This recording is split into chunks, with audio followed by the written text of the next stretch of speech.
Hey guys, Eric Aycock here. Welcome to the last safety video for the year, for the fourth quarter of 2018. I do realize that we're now in the first quarter. I've been sick and not had a voice, so please forgive the lateness of this video. Hope you enjoyed the video that you just saw, a little attention getter, and we'll go back and we'll talk about that in just a minute. First off, I hope everyone here had a very Merry Christmas, and on behalf of White Oak Transportation, I want to wish you a very safe and prosperous new year. Now let's talk about kind of some goals and what we want to accomplish safety-wise here in the next year. First off, we'll talk about kind of what went on in 2018. Okay, so 2018 overall was an okay year. We had an increase, however, in rollover accidents and rear end accidents, and generally speaking, these two are the most expensive claims to settle and to litigate. So one of the things that we kind of started talking about in the fourth quarter is just a couple goals. So the first goal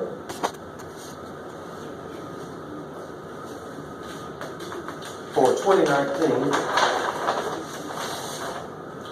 is, and I don't know if you can read this or not, I'm going to bring it closer. There we go. We want to eliminate all rollovers, and we want to eliminate rear end accidents. All right, so rollovers seem to happen with loads that are top heavy, such as paper rolls, our live chicken hauls in South Alabama, and our feed. Rear ends can happen to anyone, okay? High traffic situations is obviously where they happen the most. So what are some tips? And guys, you all know this. Let's just talk about some things we can do to prevent both of these from happening, okay?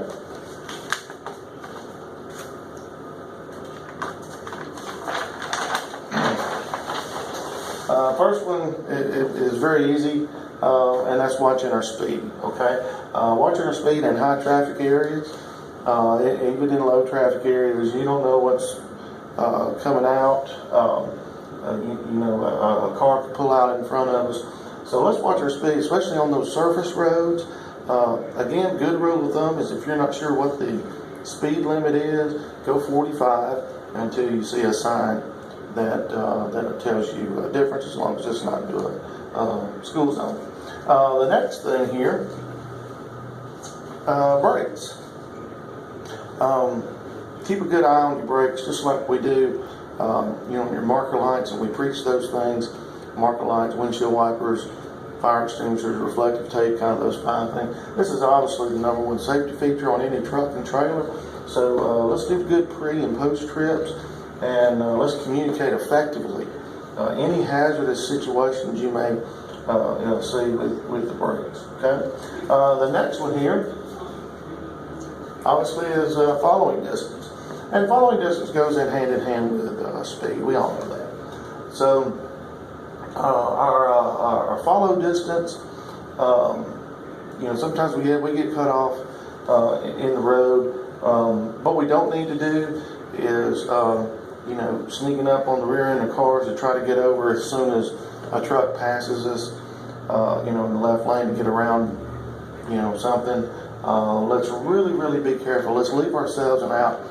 Leave that distance between you and the car in front of you. Time if an emergency arises, you can react. Road conditions. Whether it's wet, snowy, we're coming up on the really cold season here. Be aware of your road conditions. There's some poor road conditions in South Alabama with our feed and line bird hauls.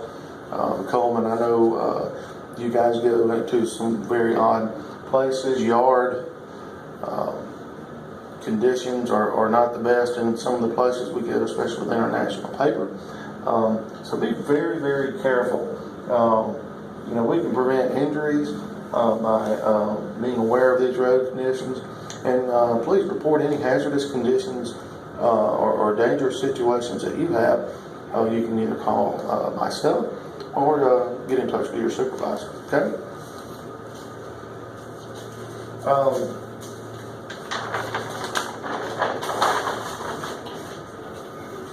This is a big one. Stay off the phone.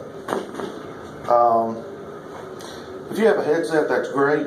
Or a lot of our newer trucks are configured with a Bluetooth option that you can make calls, voice activated, and those are great. What we don't want to see, obviously, is someone looking down at their phone while driving. If you're going 60 miles an hour, you are traveling at 90 feet per second, and every second you look down at your phone, a hazardous situation can arise, and you may not have time to react. Okay? If you're on the headset, that's fine. Keep those conversations to a minimum. If you're going through an intersection or high traffic situations, it's probably best practice, to just try to stay off the phone in those situations. Absolutely no texting while you're driving. Do not, if you're on Pandora or some type of music site, you shouldn't be engaged with your phone when you're driving a 80,000-pound vehicle down the road at 60 miles an hour. It's unsafe, it's reckless, and it's very irresponsible. Some of you may have seen the letter that you got in the mail. If not, I'll go ahead and talk about that. As our cameras are getting put in, we've seen a proliferation of a large amount of drivers that have been on the phone. In speaking with some of our operations people and Mr. Limbaugh, our owner, we came up with a new policy. If you are observed playing on your phone or texting or doing something on your phone and you're not focused on the road, you have that phone and you're looking at it, I'm just going to give you a call and give you a warning. It'll be a very friendly conversation, but it will be your one and final warning. The next time it happens, it's going to be termination. We just cannot afford, and I didn't think it was as big a problem as it was, but as we've seen over the last few weeks, it's been a very big problem.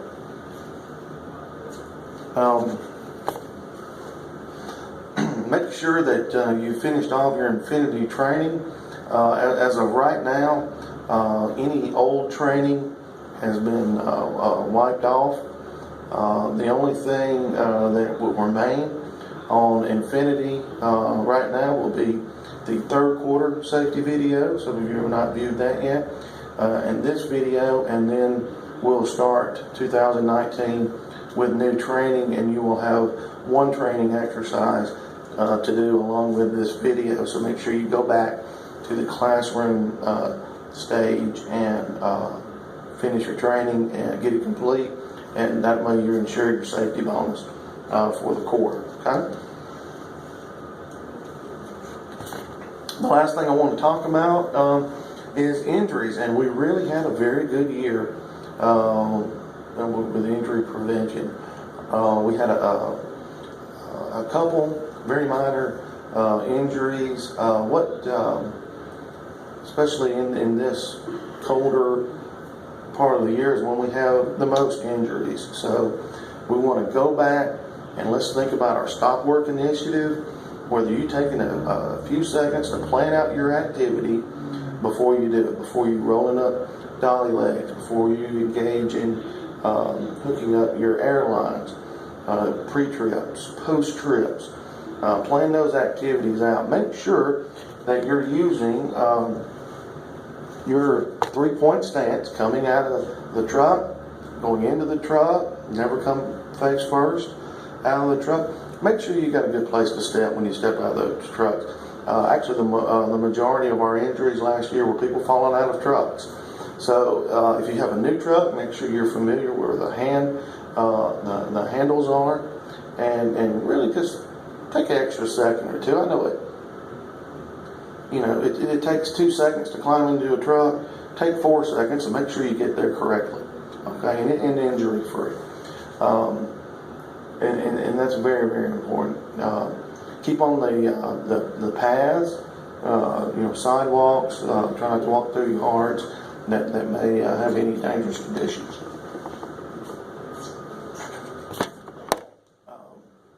So what we'll do, we'll go back. Bear with me for a second.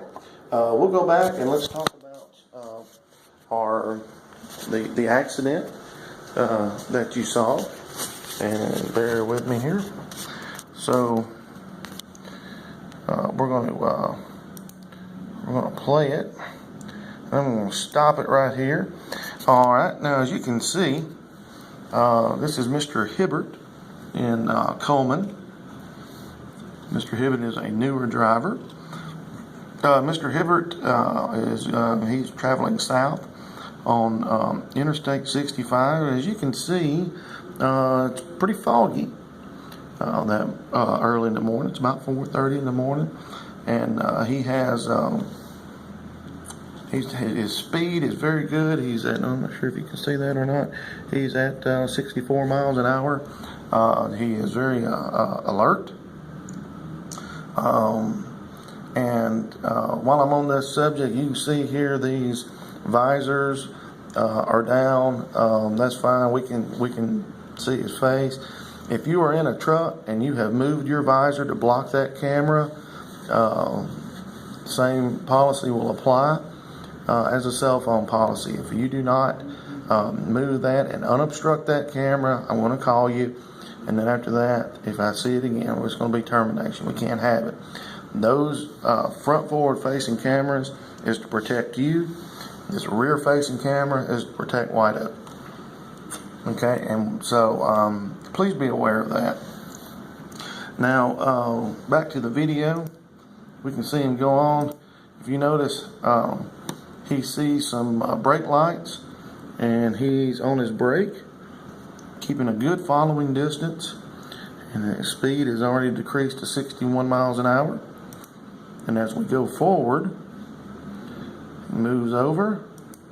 Now, notice there's some traffic that's over here on the shoulder here where they moved over. Our driver is going 57 miles an hour as he takes precautions. All right, now he's down to 43. And I don't know if you can see it or not, but there's a vehicle in the middle of the road. This vehicle had jumped the median, had been disabled, no lights whatsoever on the truck. But as you can see here, the driver has not reacted to the obstruction in the road. However, he did react to his surroundings, and he's only going 43 miles an hour here. And here, obviously, you can see he has reacted to the obstruction. And there's the vehicle right there. Look at his speed. He's at 36 miles an hour. All right, this is moment of impact, and he is at 30 miles an hour. So he did a great job. Mr. Hibbert did a fantastic job. And, you know, this was an unavoidable preventable, non-preventable accident, excuse me, and he did everything he could do to keep himself safe, and so you can see it goes through. So the damage was certainly limited. It could have been a lot worse, but I really wanted to get your attention there and kind of let you see that footage. I appreciate Mr. Hibbert allowing us access to that. He wanted to share that with everyone. So again, so let's stay off the phone. No rollovers, no rear end accidents. So let's watch your speed. We thank you. Again, we hope you have a great 2019.